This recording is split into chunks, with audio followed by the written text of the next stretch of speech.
ورځ په ورځ موږ تاسو حالات ورځ په ورځ خراب روان دي. بنګله شته، بچي شته، یو په کې دوه ښځې درې ښځې شته تکړه شي حاجي هر قسمه موټرې لارې بنګلې د ولې یو قسمې مې برابر دي.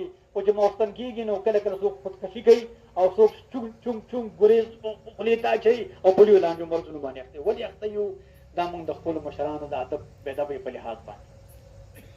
لکه تاسو د موسی علیه السلام واقعه اورېدلې، ټیم ته ګورئ، اورېدلې ده؟ د موسی علیه السلام او د فرعون واقعه مو اورېدلې ده؟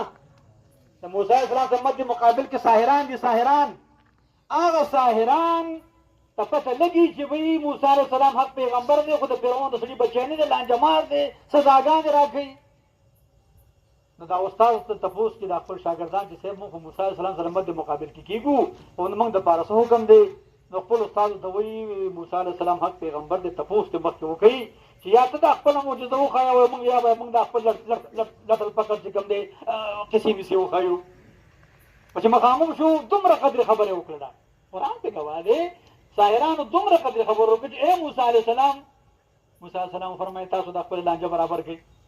نو بس امسا چې کوم دی وګورئ الله حکم وکړو تلقف دواړې هغه اویا زره چې 1,40,000 ماران چمچماران یې تېره کړه ته پته ولګېده سمدستي په سجده باندې پرېوتل. هلکه دا ایمان اویا زره کسانو ته مشرف شو صرف او صرف د خپل استاد خبره منل او د حضرت موسی علیه السلام د ادب په لحاظ باندې. لکه نه روجي په شکالي نیولې دي، نه جهادونه کړي وو، نه څه په عمرې کړي وي، نه څه نور قسمه، صرف او صرف د یوې خبرې په ضمن کې سجده کې ورته خپل دیدار نصیب کو.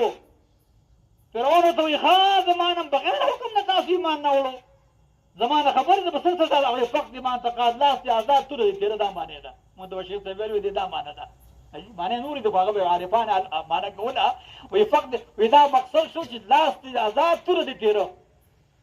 دا ملګري په څه باندې اویا زره کسان په یو ټک کې جنت چې کوم دی وارثان ګرځي. دا د ادب په لحاظ ملګرو یاد وساتئ بې حیثیت مسلمانان، بې حیثیت پښتانه راځي چې دا خپله زندګي ښایسته کړو. دقه زندګي ده. دا مور لاړله، بچي شته دی، جایداد مثال په طور باندې کورونه هم شته دي، انګیان هم شته دی، ورته برابر دي، بس خبره ختمه. کافر لګیا دی تالیه بجاوي زمونږ او ستاسو حال باندې. د ټولو خبرونه شون او ثمره دا ده چې موږ او تاسو تیارې وکړو او الله را باندې احسان کړی دی. دونه احسان یې کړی دی، دونه مهرباني ده، د دې مهرباني حد نشته، وخت برابر دی، دې مهرباني حد نشته دی.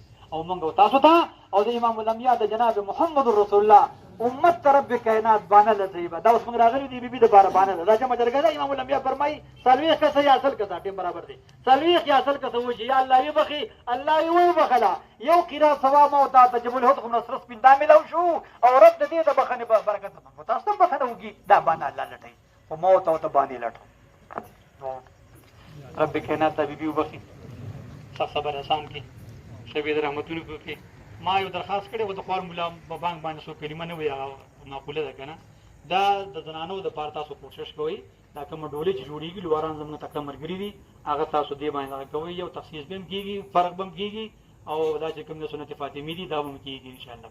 ها دې دپاره دا سنت وکړئ او دا ډېرې بکسې هم استعمالوئ. ګورئ حال ته ګورئ.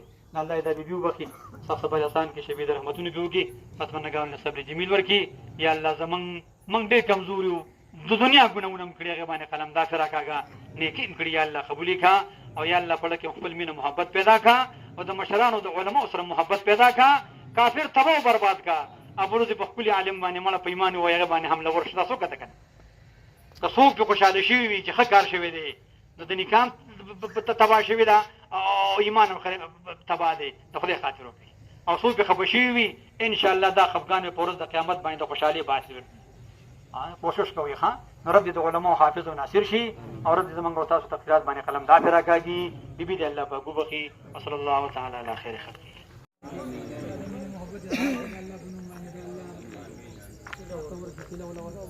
صفونه برابر شو نیت کوئ نه تاریخ نه